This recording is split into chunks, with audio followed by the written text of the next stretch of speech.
Hey, what's going on, Wealthy Legacy Journeyers? Welcome back to the Wealthy Legacy Journey, the show where we talk about building wealth on purpose for a purpose. I'm your host, Kendall Lyden, and the title of today's episode is The Last. No, actually, you know what? It's not. It's an old note, but it is a 30,000 foot update on everything that's been going on. First off, I just want to kind of make a note. It's been probably 2, 3 months since I put out the last episode. Life's been crazy. I'm going to give you a ton of updates. I'm going to give updates around AmbitionX real estate, some other stuff that we're working on, people that we've hired, different things that we're growing on. I'm going to give you some updates on the net worth front and focus front and just a lot of different things that, if you remember back from older episodes, some of the struggles is that tortoise and hare perspective, right? How do we stay focused? How do we know like what's the right thing to pursue? Just had a lot of different clarity, and I'm really excited to kind of bring you guys into the update. Also, just recently bought another tax sale, which I'm excited to show you guys the numbers on that at the end of today's episode. So to start it off, though, I want to give all the glory to God for where I'm at right now and everything that we've been able to achieve. Everything that's positive that's happened over the last, few weeks, months since the last time that I put an episode out. All glory to God. You know, some of the big lessons that I've been learning and really diving into over these past weeks, and I even thought about jumping on a few times and making an episode, but it was just so chaotic. There was so many different moving parts on so many different fronts. But it was really just about that intentionality with the Lord. In those moments where I'm having those hardest moments, where I'm having all the self doubts, the doubts in what we're doing in the business, the doubts in my walk, the doubts of, is this the right thing to be pursuing? Should I be doing this? Is this even make sense? Because for anybody that's ever started up a business, you realize that there's so many moving parts. And one of the big things that I've been learning is, you know, there's a lot of this business that also relies on the success of the team that I put together. It's not just how much can I do, but it's how well can we work as a team to accomplish this common goal.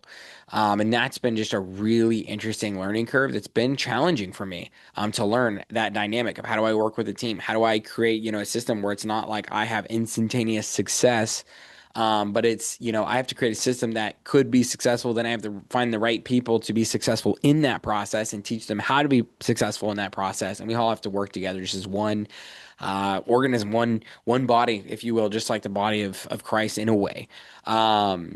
But yeah, chasing after God with everything that you have, in the end, a couple of verses that I would share with you guys that just really for me reflect the importance of chasing after God, because in the end, that's what really matters. Hebrews chapter 12, when it talks about running your faith well and having the cloud of witnesses, and just everything that we do.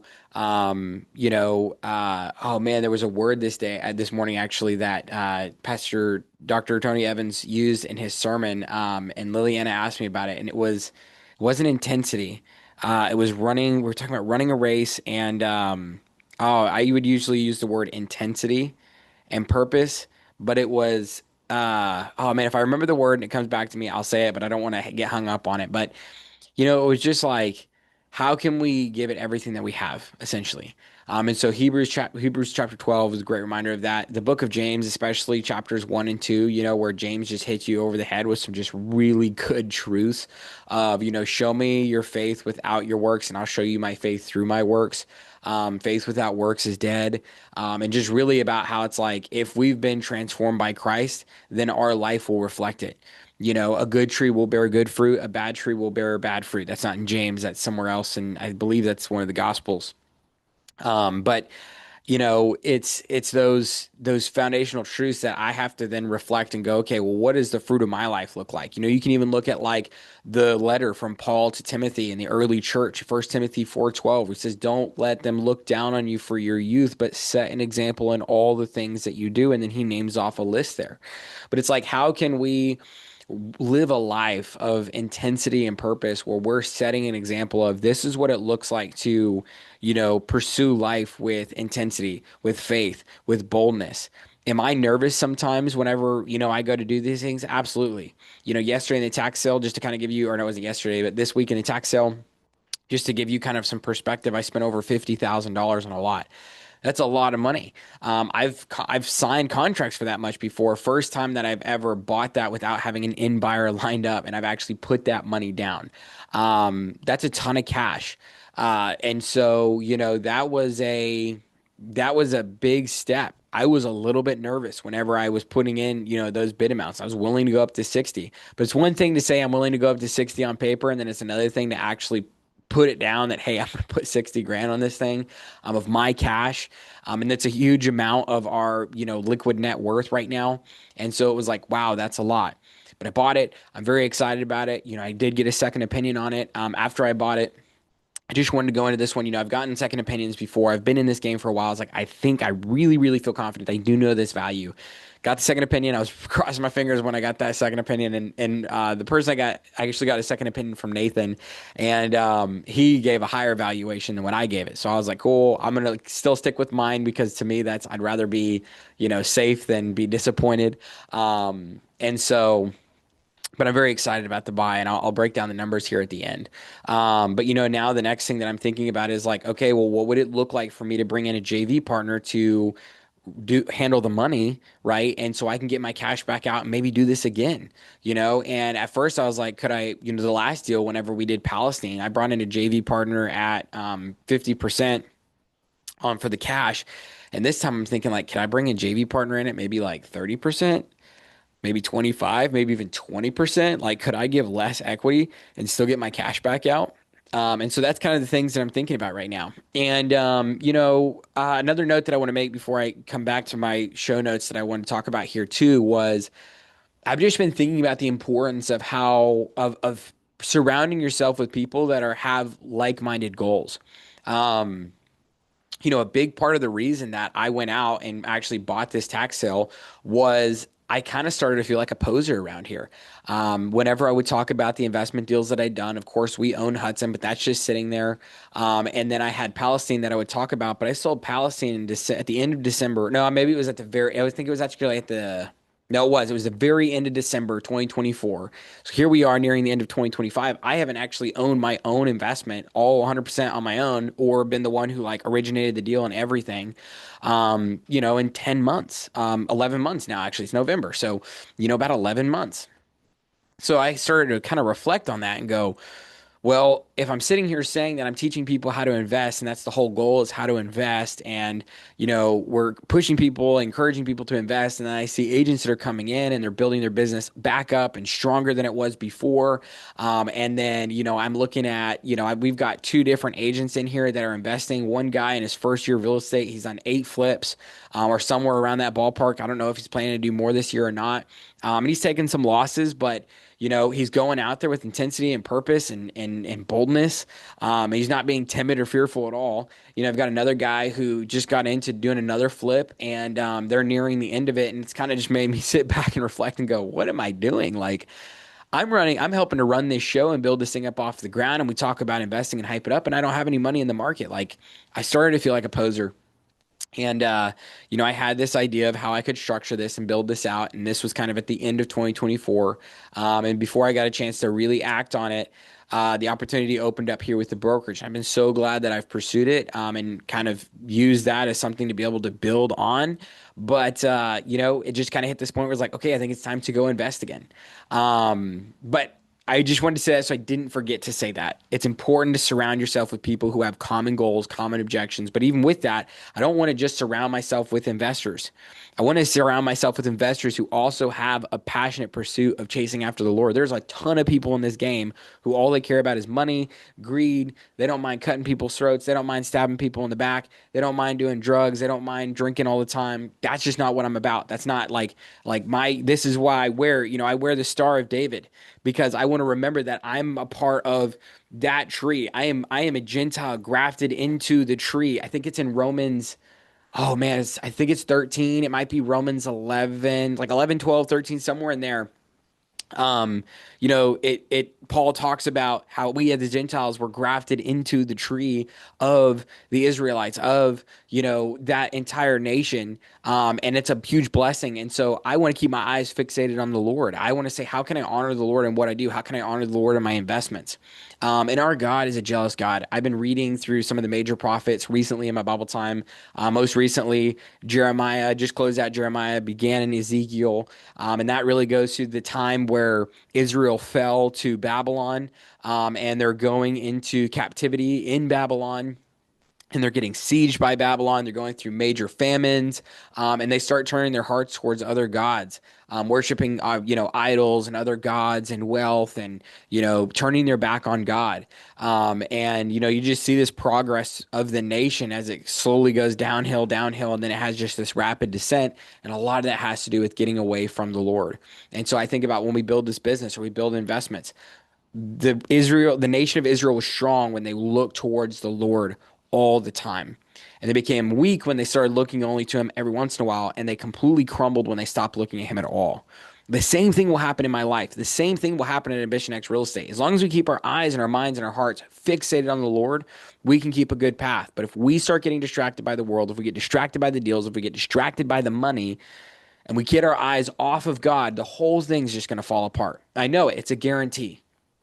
Um, and a lot of my big question that I've been asking is like, how can I live a life that's purpose driven? That's why I do the wealthy legacy journey. It's why I do a lot of what I do. Something bigger than me, something that ultimately glorifies the Lord as I use the gifts that He's given me, right? That's the real focus.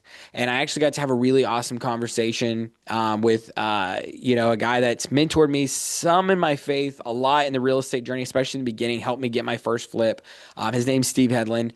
But I asked him recently about, he was a pastor, went to real estate, flipped, he was in investment real estate, became a pastor, went back to investment real estate, and then went back to being a pastor. And he's been a pastor for a long time. And he's fantastic at what he does. And I just asked him, like, how do you balance it out, being a pastor versus, being in this investment space? We had an awesome conversation, gave me a ton of clarity, and it was super good. So let's go through some real estate brokerage kind of breakdown stuff, and then I'll break down some personal investment stuff, and then we'll close out with some like wealthy legacy journey ideas. On the brokerage side, we're down to one ISA now, Christian Torres. So last time I think we talked, we had two ISAs. I can't remember how much Gene was struggling at that time, but so Gene's no longer on the team. Christian Torres is on our team. He's crushing it. He's doing absolutely fantastic. Right now, we're now focused on lead conversion numbers, and we're aiming for a 10% conversion rate by the end of the year. And that's 10% from like a lead that him as, the front end inside sales agent deems as a hot lead to we're actually converting. So if he sends over 10 hot leads to our agent team, we're at least able to close 1 out of 10. I'm told by the coach slash manager on that side of the ISA team that we've hired to help us build that process out.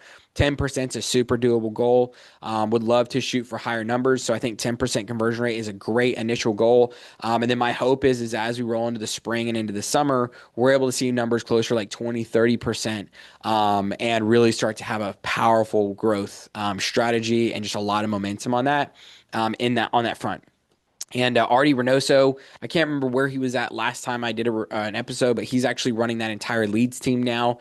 And a lot of what we're doing on the sell team is kind of being changed and shifted around just because it's non-profitable for the brokerage whatsoever. And so we're just diverting resources away from that team because there's no way to really run that in a profitable manner at this time. And so we've gotten a lot of headway on that. We've gotten a lot, undone the bottleneck and cleared out the bottleneck that was there for Ambition Group, which was, a huge win. As far as getting things on the market. And so now we're able to really turn our focus to that team. Along with that, another team that we've talked about before is the purchase team. We're kind of rebranding, renaming that right now. And with that, we're really excited. We just brought in a really cool dude, Willie Derrick. Shout out, Willie. He seems to be a really sharp guy. Excited to see what he can do with this team. And he's going to really work to run, be kind of the initial operator and build out our acquisitions and dispositions and an entire team on that side for the brokerage. Your really the idea is like, how do we operate in that wholesaling space in a very ethical, truthful, trustworthy, clear manner. How do we do it in a way that we're not walking in gray areas, that we're not having to lie just to get deals done, that we're not omitting certain truths just to try to cut corners and get deals done, right? How do we do things right with integrity? That's been a big focus there. I'm very excited to see what we can do with that. Willie Derrick, he's a man of faith, and so I'm very excited to see where he can help us to take that team. We also launched Ambition Academy in October. There's been a lot of stuff that's happened. Ambition Academy, really the idea behind that was everybody's constantly asking me about investments, especially how to flip a house. Constantly people are asking Nathan about how to flip a house. And so Nathan said it was like middle of September. And he was like, hey, I want to have this launched by, actually, no, maybe it was like middle of August. And he said, hey, I want to have this launched. I think that's what it was, launched by the beginning of October.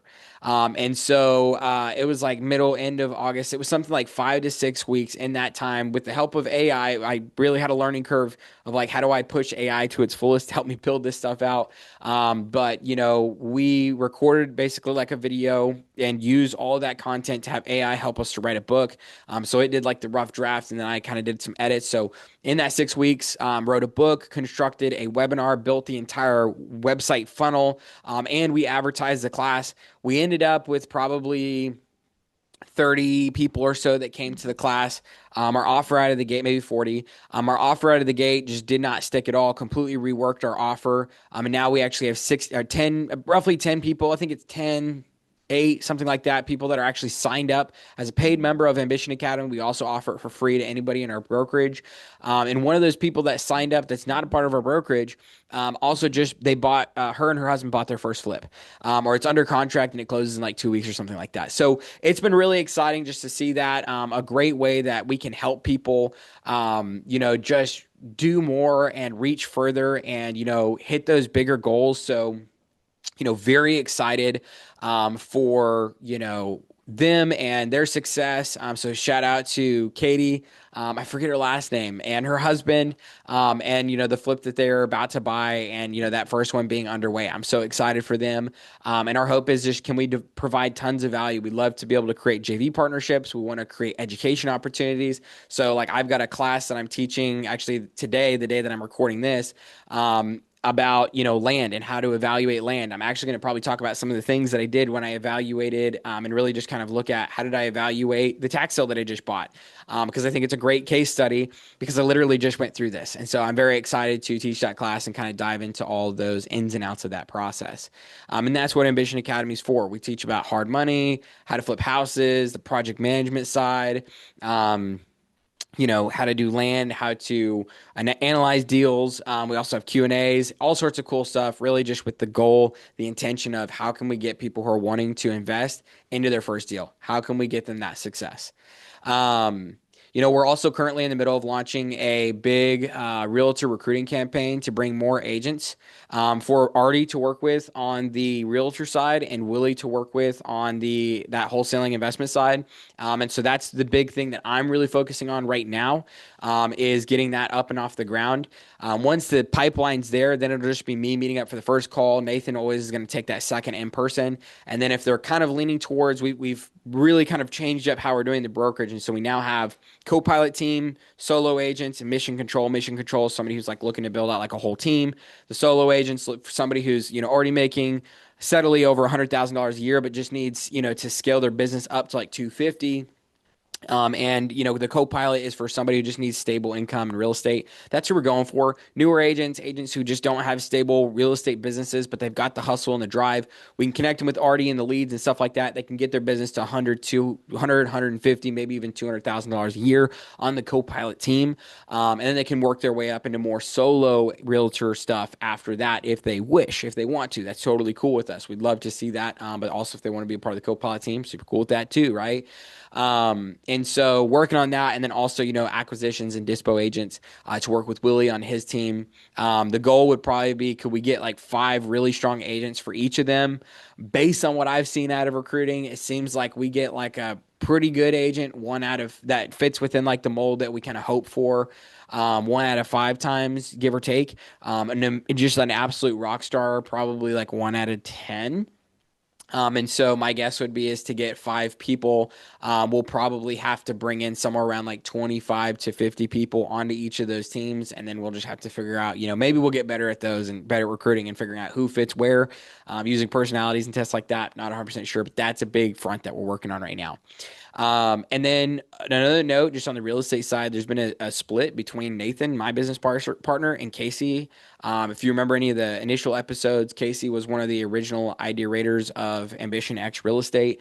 And he was supposed to be one of the co-founders and ended up that didn't work out. And so he's never been like on anything officially legally, but he was one of the original idea guys. He ended up just sticking with what him and Nathan were doing. Recently, there's been a split there.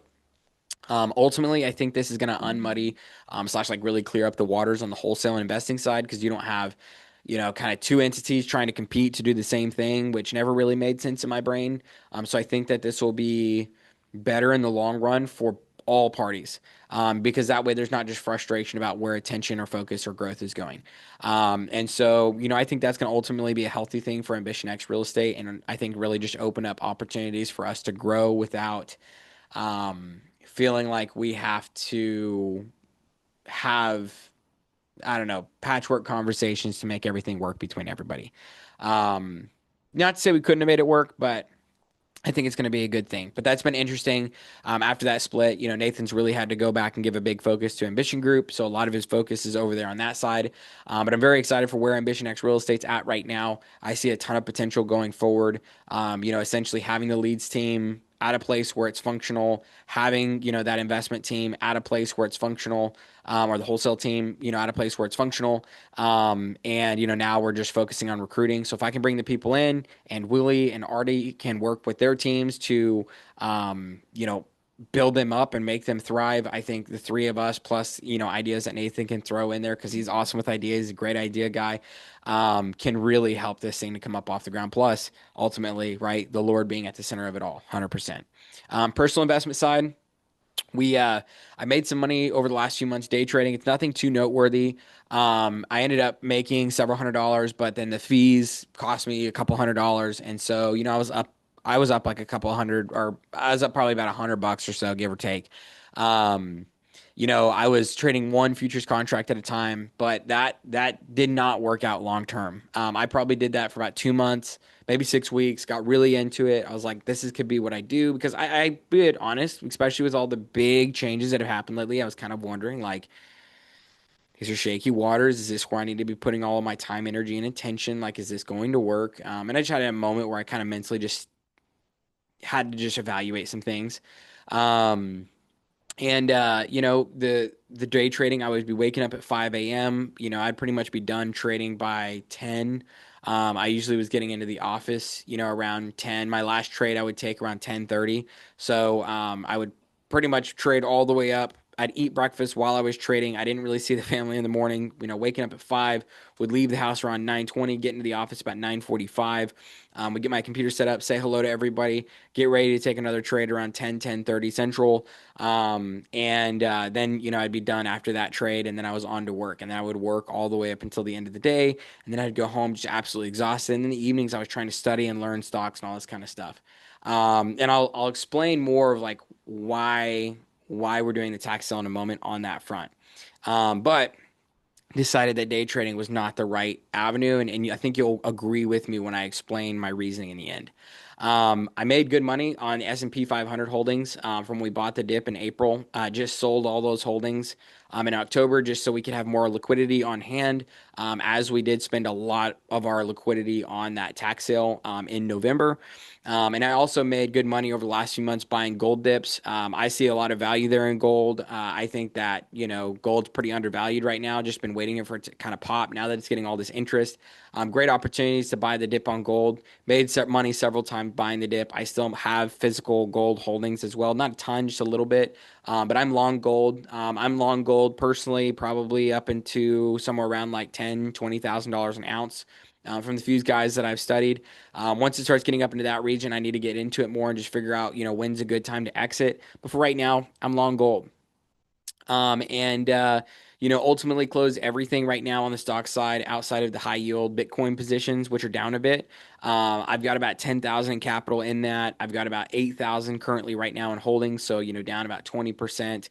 Now some of that capital that's invested in there has been reinvestments after we've profited over the last maybe year of doing those high yield, equity or high yield, dividends. So basically I would sell at a top and then I would start buying it back as it would dip. Bitcoin's hurting right now as it is a higher risk asset and people are moving away from risk with a lot of concern.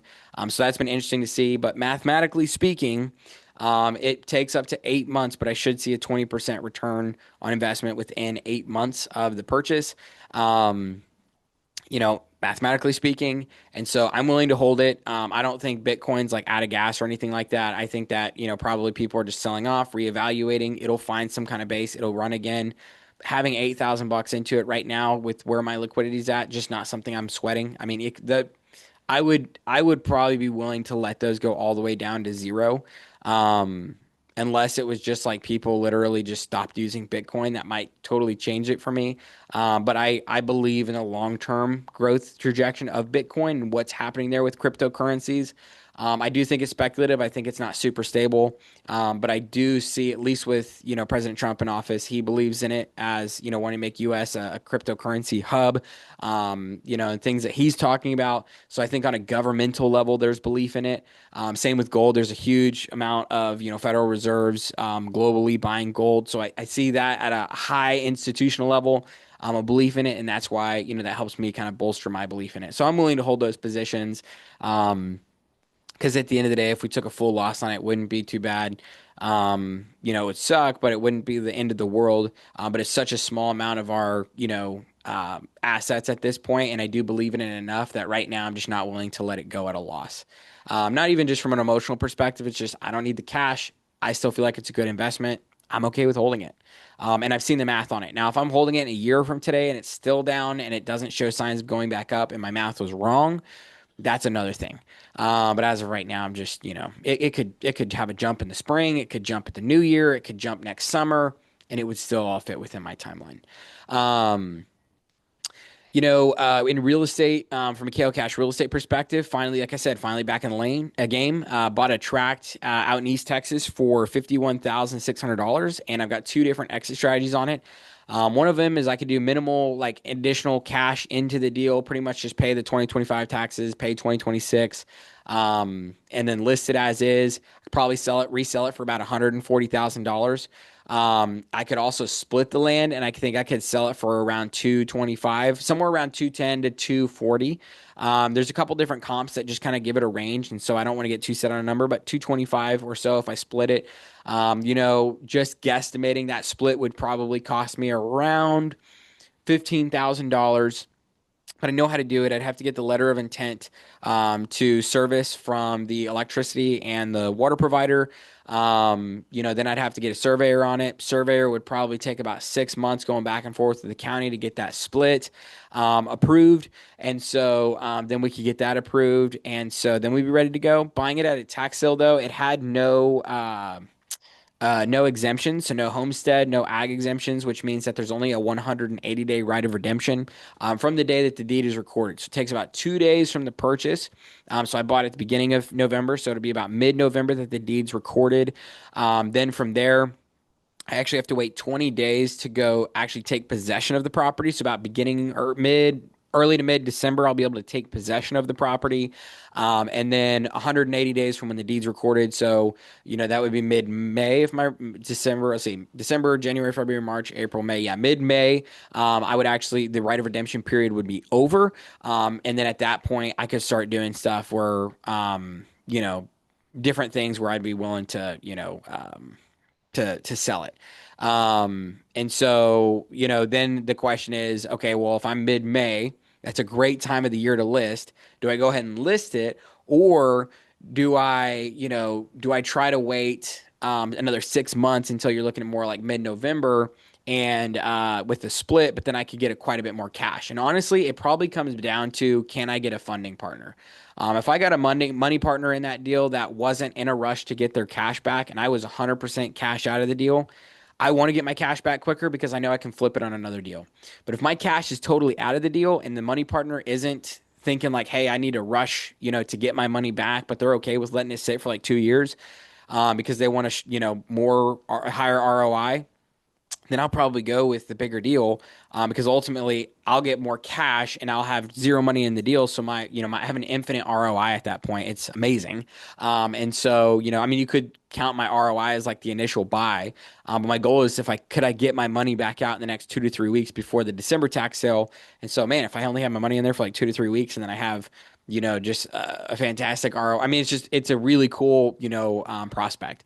The numbers look really good. There's also a house that I can see from the aerial. So I bought this property sight unseen based off of land value, but I can see a roof.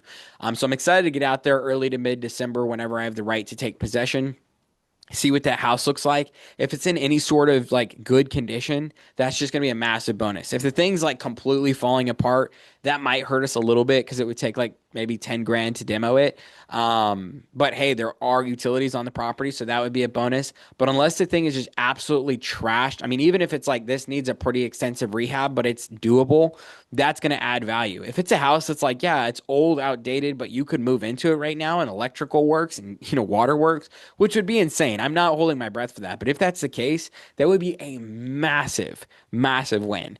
And if that's the case, and the house is actually good, I would probably just sell it as 6 acres and not wait for the split because it is 2.5 hours away from me, and I don't want to hold that house for any longer than I have to, just in case somebody breaks in or anything like that. Again, unless I run the numbers and it's like, yeah, I could sell that, house on 3 acres for, I don't know, let's say I could sell it for 250, 300.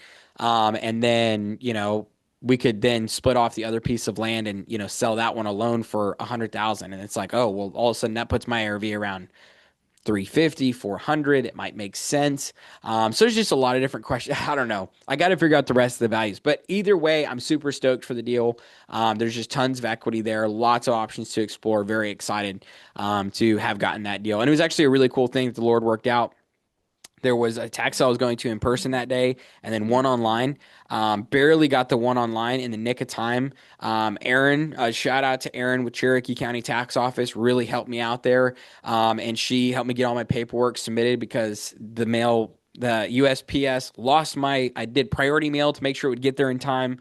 My package was delayed, then it got lost, then it showed up like the day before the sale. It said it was delivered, but it got delivered to the wrong office, and so it actually didn't make it to their office till the day of the tax sale. She hooked me up, helped me get registered. I was so grateful for all of her help. So huge shout out to you, Aaron. Thank you if you ever watch this. Really appreciate you with Cherokee County.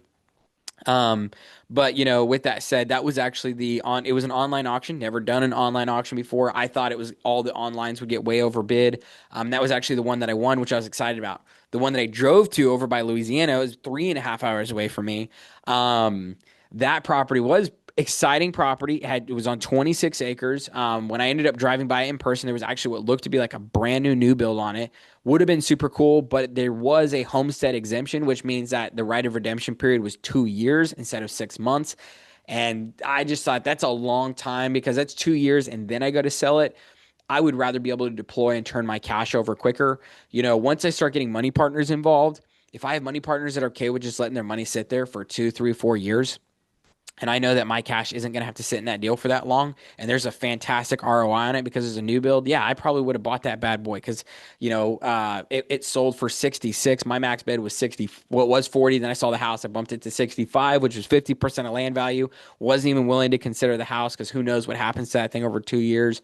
Why there's a new build there that I didn't even see on the aerials. Just crazy situation.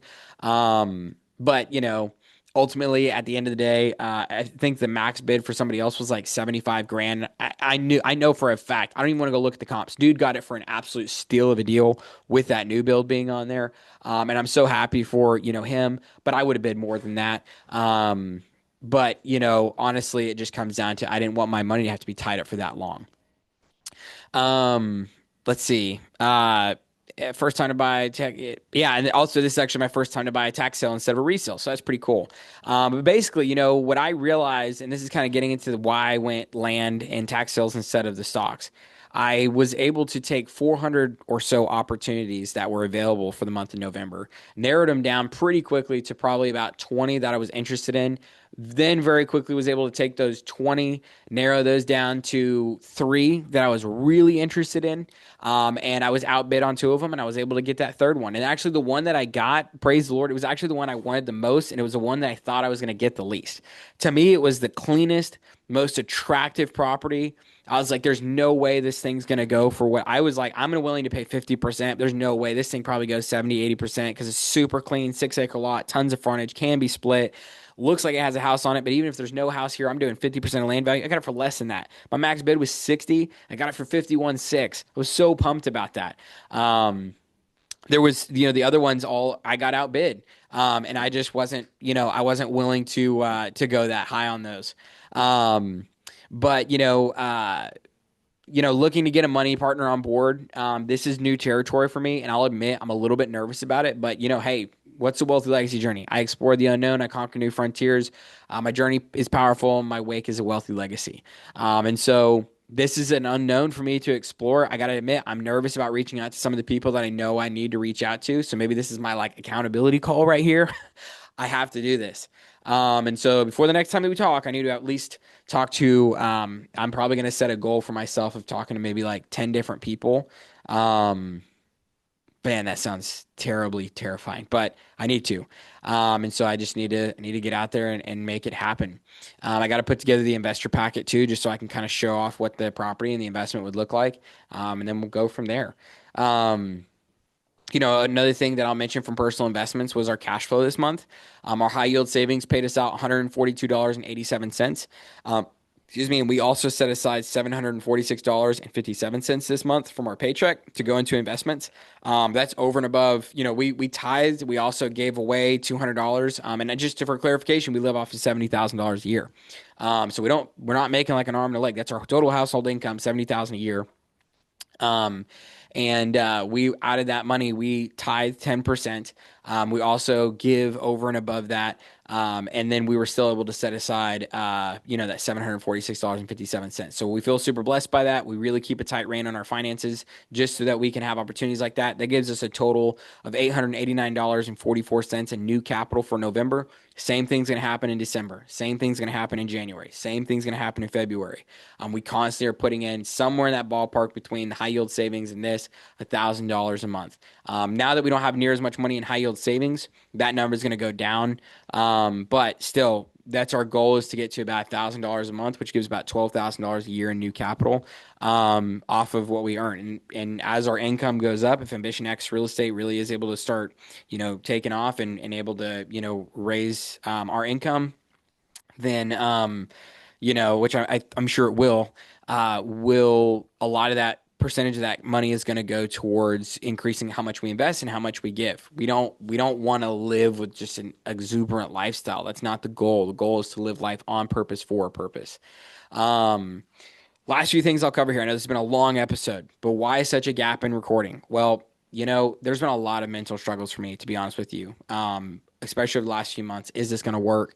Is it not going to work? Am I unwise for devoting all my time and energy and attention here? Am I walking on ice here? Is the surface going to crack? Am I going to fall into like a frozen pond?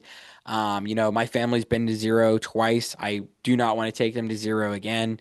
And so mentally it's just been kind of an uphill battle of like, do I stay focused here? Do I go find something else? Like, do I focus on stocks and this? Do I just focus on AmbitionX real estate? Do I have my own investments too? Just trying to figure out like, how do I balance all that out? And that's been something I've really been just battling with mentally.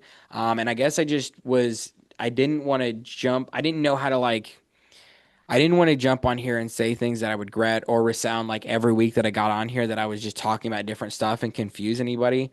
Really my goal is AmbitionX real estate. It's just kind of sometimes every day I have to wake up and remind myself, especially in the tougher moments, that like this is what I want to do and this is where we're going.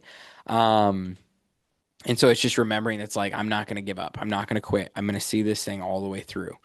There was also, like I said, about 2 months or so that I was also trading. And I was getting up to the point where I was working 12, 14, 16 hours a day between trading, work, and then learning and studying. And so they were long days. I was just mentally exhausted and I was just struggling to keep up mentally. And I hit a point where I was starting to actually emotionally break and struggling to cope. And that's one of the reasons I had to hit the pause button. I had a great conversation, like I said, with Steve Headland a few weeks ago, and just really came to peace with I can do ministry through my business. One of the things that ministries need a lot is finances, and I can help build a business that can generate revenue. I can create investment opportunities that generate revenue, and then we can use that revenue for kingdom purposes. He actually challenged me with be the richest guy who spends the least on himself. That was his challenge to me. He said, become the richest man who spends the least amount of money on himself. And I thought that's a really great goal to have in life. And so I'm excited about that. Why back to tax sales though? Well, one of my mentors on the stock side of things, his name's D-Man Donald Williams. He was talking about buying Alibaba. It's like the Amazon, but for like the East, like China and stuff like that. And the ticker I think is BABA. But he bought it at like 80, and he just knew for a fact that it was a steal of a deal at 80. Sold it for 200. Right? Then he buys the thing back for like 120, and then he sells it back off like 220, 250, 200, something like that. And in my mind, I remember when I was reading an article from him, because I read his articles that he puts out when he puts out an article. He gets in rhythm sometimes where he puts out an article every week on Substack, and I read it. And I remember just thinking, like, man, this guy is like going through so much information, data, reports. He's just delivering so much value. But out of the thousands of tickers that are out there, how the heck does he know to pay attention to Baba? And how the heck does he know how much Baba is actually worth? And I've just been mulling on this. And I realized through a couple different situations that I have that same skill set in real estate. So why am I going to reinvent the wheel and learning something from scratch when I've been in real estate for 6, 7, 8 years, something like that? Now since 2018, it's almost 2026, so I guess almost 8 years, something like that. 6, 7, whatever it is, 7 years. I think it might be. I think it might be 7 years this month. Why am I going back to try to reinvent the wheel and relearn the entire space of stocks? There's tons of similarities between stocks and real estate. Don't get me wrong, but I know real estate. This is what I know. This is what I've spent years learning and figuring out. And so I realized I could do the same thing. I could take 400 opportunities that were available, and that doesn't even include stuff that's listed on the MLS, stuff from wholesalers. Like there's probably, and that doesn't include anything outside of like the small part of Texas that I was looking at. So, I mean, you have the rest of the state of Texas, you got the whole US, there are thousands and thousands, if not tens of thousands, maybe even hundreds of thousands of opportunities out there. But I started off with a list of, okay, here's 400 that I feel confident I can find an opportunity in this bubble, right? And so I kind of marked off my area. Then I was quickly able to take that 400 down to 20 or so. Then I was able to quickly take the 20 or so down to 3. And then I was able to go bid on those 3, knowing exactly what my max was. And I was able to get one of them. And I realized that's exactly what D-Man can do. He can take, the 4,000 or whatever, how many tickers there are out there just on the, on the US exchange. And he can, take that down to maybe 30 that he's really interested in, 10 that are looking really great right now, and 2 or 3 that, are really prime deals that are really, really close, and one that's fantastic. Put your money in right now. Like, feels really, really great and strong about that. I can do that same thing with land. I can do the same thing with real estate. I know how to look for all the different red flags and things that you want to avoid and how to evaluate stuff. And I had conversations even with some different people over the last few weeks that made me realize how much I know. And it just hit me like a freight train. Like, why am I giving so much mental energy to figuring out this process when I know real estate? And I was able to do the real estate deal that I just did in a fraction of the amount of time that I was giving to the stocks. And now I have a deal that I have tons of equity and I feel super confident. I don't have any stock that I would be comfortable putting $51,600 into. I was pretty darn comfortable putting 51,600 into this real estate deal because I know it. I know it. I feel very confident with it. Because I've done it. I've done it over and over. Also just thinking about like what Warren Buffett always says, having that circle of competence. And so I can either relearn stocks and make that a circle of competence, or I can just simply do what I'm already really good at and operate within the circle of competence that I already know. Even I remember Alex Hermosi. I'm sure you guys would know of Alex Hermosi. I remember him talking about whenever he sold off his big like gym business, he talked about looking into going for commercial real estate and looking into like trading stocks and looking into doing all these different things. And ultimately he got into like angel investing, buying and building businesses. Why? Because it was a space that he already knew. That was his circle of competence. This is mine. So this is where I'll operate in. Doesn't mean my circle of competence can't continue to expand over time. What we're doing here in building AmbitionX real estate, I think will definitely expand my circle of competence into understanding how to build businesses, how to invest in businesses, things of that nature. But this is what I know right now. So just do what I already know how to do right now. That's been a thing. And that's that turtle, the tortoise and the hare thing. I got to be a tortoise. I've just got to stay focused on what it is that I know right now. So a quick net worth update, just so everybody kind of knows where we're at with this newest purchase. We have about $120,000 of net worth in Hudson. Got about $140,000 worth of net worth in this new deal. It's in Troop, Texas. AmbitionX Real Estate. I have no idea how much value is to that company, so I just have a question mark there. But just right there between the real estate holdings, we've got about 260,000. In stocks, I've got about seven now. I looked at it today. If I sold it right now today, $7,950 worth of holdings. That's basically it's high yield dividends, but it's basically long Bitcoin. And so those have a lot of Bitcoin exposure. So 7,950 there total. High yield savings, we've got 12,267, making 4.2% APY. So we got, a little bit, it's better than just sitting in the savings account at our bank, but actually in a specific high yield savings account, or at least we're making a little bit better interest on it. We have about $3,720 in miscellaneous cash. So our total assets, I calculate to be about 283,937. Now, if you'll notice also with Troop, I didn't calculate that as what it could be after we split it because it's not split. If I liquidated it today, it would be worth 140,000. And so that's what I go with that because it's not actually split. And I don't want to go with potential value. I want to go with value today. So value today, asset total, $283,937. Then you look at our home, which is still a fifth wheel and probably will be for a little bit while longer, which is not necessarily expected. This time we thought we'd probably be moving into a house at this time this year and maybe getting to try for another baby, which we were excited about. That's been a hard reality to come to, is just that right now is not the right time. We need to keep staying focused and staying invested. And having another baby in 400 square foot fifth wheel is just not ideal. It's going to be hard to love our other three kids and give proper space and everything for everybody. And so we're waiting for now, but we're excited for when the Lord does open the doors on that for us. But yeah, 25,000 to the fifth wheel, about 15,000 in cars. Liability totals around $40,000. And when I say liability, I don't call those assets because they cost me money every month. They're not debt. We have no debt. Praise the Lord. But that's 40,000. So overall, like if we were to liquidate everything, we have about $323,937 in what we can liquidate. And so that's pretty exciting. But in closing, I'd say just don't forget, if you're thinking, wow, there's a lot of stuff that we just covered, because we covered a ton, building businesses, the real estate holdings, everything that's going on, it's a lot. Where do you get started? Just start with paying yourself first, and then find a niche, right? How can you get focused up on something that you can figure out, you can know, and you can become really good at, and become one of the best at just knowing your space and knowing the opportunities in that specific space. Lastly, I just want to cover our identity mantra. So I'll say it first. You guys say it with me. I explore the unknown. I conquer new frontiers. My journey is powerful, and my wake is a wealthy legacy. And remember, guys, the way I define wealthy is simply the ability to cover your monthly expenses without having to lift a finger. That was kind of the ideal with like the stocks and getting paid dividends. And I want to get back to that eventually at some point. But right now, I'm actually just was like, I need to focus on capital gains.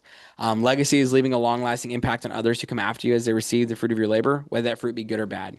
And those tie together. You don't become wealthy so you can get a bunch of money without having to lift a finger so you can do nothing. You do it so you can focus on legacy projects, right? You can focus on giving back good to the world.